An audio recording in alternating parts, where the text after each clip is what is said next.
Thank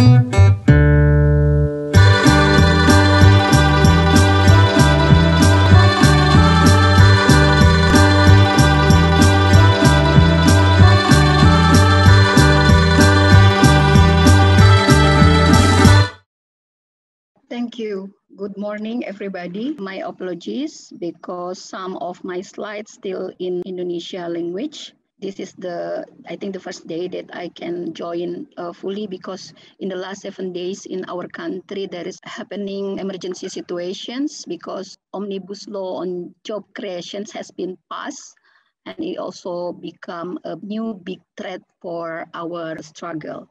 So I will share our experience, our context in addressing the challenge that facing by our struggle in terms of promoting agrarian reform and also strengthening peasants' right to land and also on how to facing also the food systems that still not addressing people-based situations. Still, for the context and emerging challenge, I think we realize that capitalism systems that also making the development models become our major issues in pursuing and sustaining our land rights. In Indonesia situations, even though we already have agrarian reform policy, still a long ride for peasants, for small-scale farmers to get their rights to lands.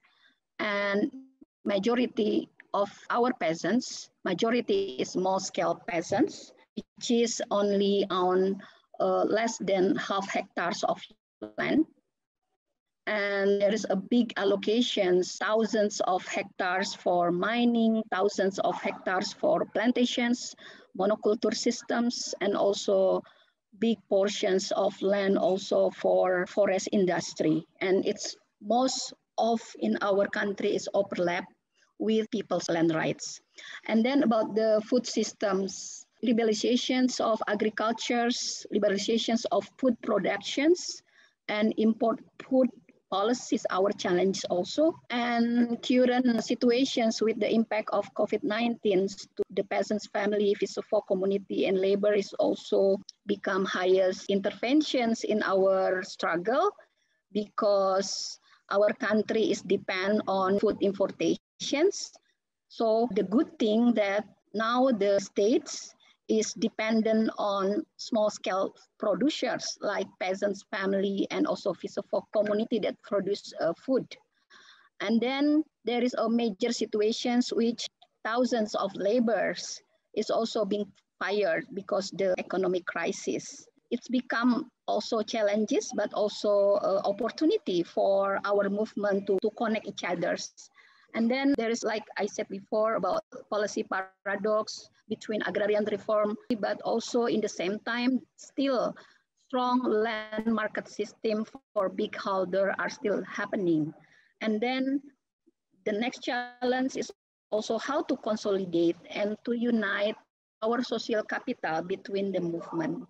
This is just an overview where our grassroots member has reclaimed their land. There is a 553 villages with over almost 700,000 hectares and thousands also of households.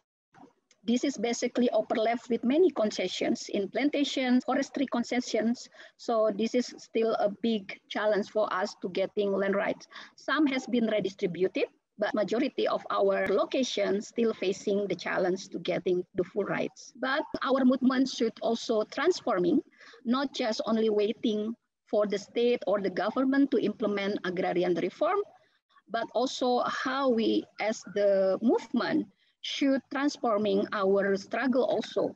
So in our context, KPA with the members, especially peasants members, creating an approach which is people-based agrarian reform village, where in those locations that has been reclaimed, we do a 4-step on how to transforming our struggle. First is transforming land control and ownership, even between the families, between the landholder among the peasants. So there is no injustice situations in the village level. And then how to transforming land use and village visions also on how to allocate land in ourselves for our visions, for our dream about the justice in village level, and then transforming land management and productions, and then transforming distributions and consumptions on how rural community can really gaining their food sovereignty, and also how to have food productions also to be distributed to another village or to city. So this is basically our locations in 23 provinces in 550 villages. We do mapping, we do land managements and also productions collectively, individually. So it depends on their own context. So this is the agricultural productions from our grassroots members that's still facing the challenge also on how to gaining the rights through agrarian reform policy. So this is on how we're facing the challenge during the pandemic COVID-19 situations. Our organizations having this scheme on how to collect and how to distribute the food productions from our people-based agrarian reform locations. So during the COVID-19, we are trying to prioritize our market, not public at large, but only to distribute our food productions from all the villages to the priority consumers. We collaborate with the labor movement. For us, it is our breakthrough on how to not depend on the mainstream food systems. So we try to create our systems and collaborate with the labor unions as our market, and then also how we do food exchange between the peasants and fisherfolk community. We mobilize food donations, food crops for the villages that don't have any more land farming, and then to the cities also who get impact from the COVID-19 situations. And then we also build our solidarity-based economy on how to collect and to produce the food, distribute to the priority consumers, which is mostly poor community in cities, in urban areas, and also with the labor union. I think labor union is really a big market on how to break the mainstream food system and mainstream economy. This is our initiative.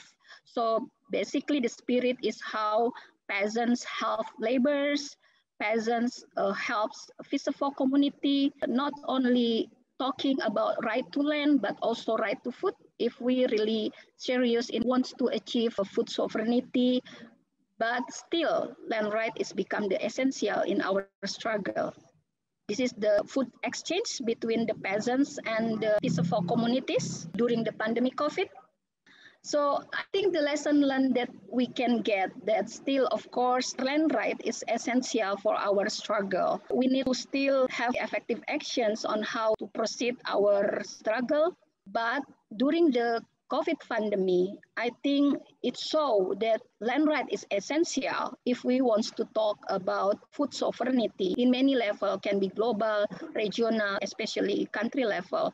And then small scale food producers, which is peasants and fisherfolk, become the major actor in helping the situations, the food crisis, the economic crisis.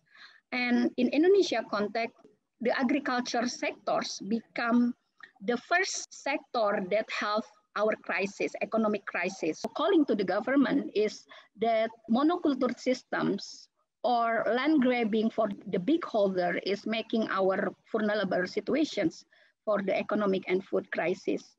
So the recommendations, I think we need to still continue to have effective actions to fight land grabbing and criminalizations that still facing by the peasants and land rights activists, even during the pandemic. And then, of course, we still demanding the states to implement genuine agrarian reform, not only for land rights, but also supporting support for the peasants. I think it is also important for us to have example or best practice to implement people-based agrarian reform from below. I think for the future, it is important for us to creating our own market and our economy systems, and social capital is important.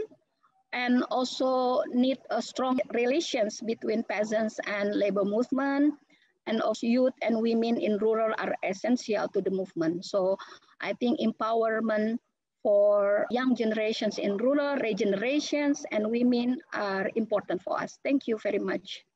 Mabuhay ang pamilyang magsasaka.